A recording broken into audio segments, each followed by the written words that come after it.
Greetings from Huiyao Laser Technology Luoyang Co. Limited. My name is Tiffany. I am the sales director of this corporation. So in today's episode, I'm going to show you the battery module production line and also the battery pack production line.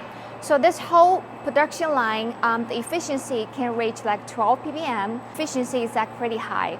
So if you're actually looking for high efficiency and high automation, just stick around, okay? So let's jump into the first workstation over here. This is called the Cell QR code scanning workstation.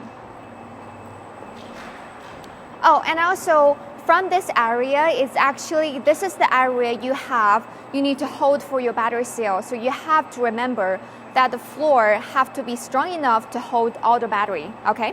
So this is the first workstation. It's called Cell QR code scanner. Over here has a scanner, and then once the scanning is done, the 4 battery cell will directly go into this workstation. This workstation is called OCV sorting. So basically this workstation will testing the voltage of different battery cell. So when the battery cell is qualified for the next battery design, it actually will go into next station. But if the battery cell is not meet the requirement of the voltage, it will directly go into here for the buffering. So this is the place what we call NG holding or NG buffering place. When the battery cell is being detected for the voltage, it will directly go into here to testing the polarity. So this one is actually detecting for different polarity of the battery cell. When the polarity is not meet the requirement, there will be a grab to flip the battery around. This part is actually for manually.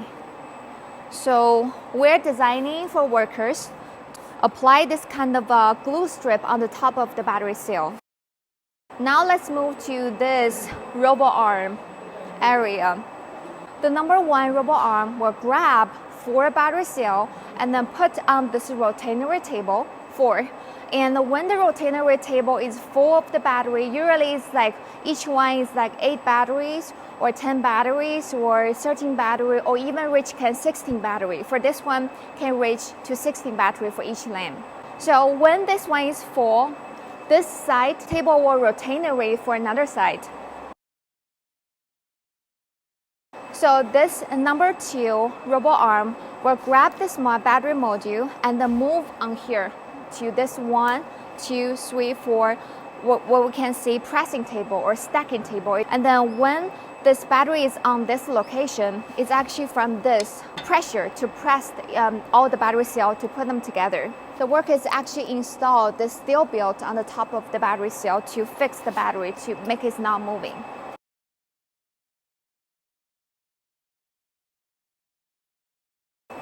Because the battery module can be really heavy, so you just cannot have people to move around. The robot arm will grab the battery module and leave on here.